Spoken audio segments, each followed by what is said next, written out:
નમસ્કાર મિત્રો, આજનો આ વિડીયો એમના માટે કે જેઓ બેંક ઓફ બરોડા ડોલવણ શાખામાં પોતાનું ખાતું ધરાવે છે, જેમના ખાતા માટે ફરજિયાત રીકેવાયસી આવી ગયું છે. હવે એ આપણને ખબર કઈ રીતે પડશે કે મારું ખાતું રીકેવાયસી માટે છે કે નહીં, મારા ખાતા માટે રીકેવાયસી જરૂરી છે કે કેમ? તો એ જાણવા માટે પહેલા તો અમે ઘણા બધાને ફોન પણ કર્યા છે. અમારી પાસે ઘણું મોટું લિસ્ટ આવ્યું છે. એમને અમે ઘણા બધાને ફોન પણ કર્યા છે કે આપનું ખાતું રીકેવાયસી માટે જરૂરી છે, આપના ખાતા માટે રીકેવાયસી જરૂરી છે.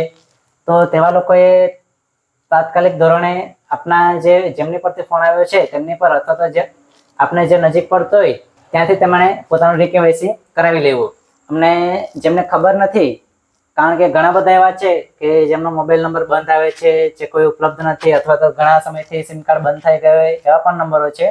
લગભગ 600 જેટલા ખાતા ધારકોના ખાતા રીકેવાયસી માટે આવ્યા છે. તો એવા ખાતા ધારકોને ખબર કઈ રીતે પડશે કે મારું ખાતું રીકેવાયસી માટે આવ્યું છે કે કેમ?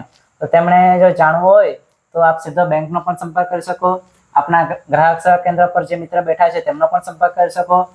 ત્યાં રૂબરૂ જઈને કરવું પડે. અને જો કદાચ આપણે વોટ્સએપ દ્વારા કે ટેલિફોનિક જો માહિતી જોઈતી હોય કે મારું ખાતું રીકેવાયસી માટે છે કે કેમ, તો આપ જે નંબર ડિસ્પ્લે થઈ રહ્યો છે એ નંબર પર વોટ્સએપ કરીને અથવા તો ટેલિફોનિક ફોન કરીને પણ આપ જાણી શકો છો.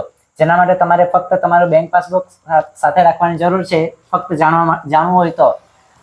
અને જો જાણી લીધા પછી આપણે બેંકમાં રીકેવાયસી માટે જરૂરી છે એવું જાણવામાં આવે તો આપણે આપનું બેંક ખાતું એટલે કે બેંક ખાતાની પાસબુક, આધાર કાર્ડ અને મોબાઈલ, આ 3 વસ્તુ સાથે લઈને નજીકના ગ્રાહક સેવા કેન્દ્ર પર જઈને અથવા તો બેંકમાં જઈને જ આપ રીકેવાયસી કરાવી શકો છો.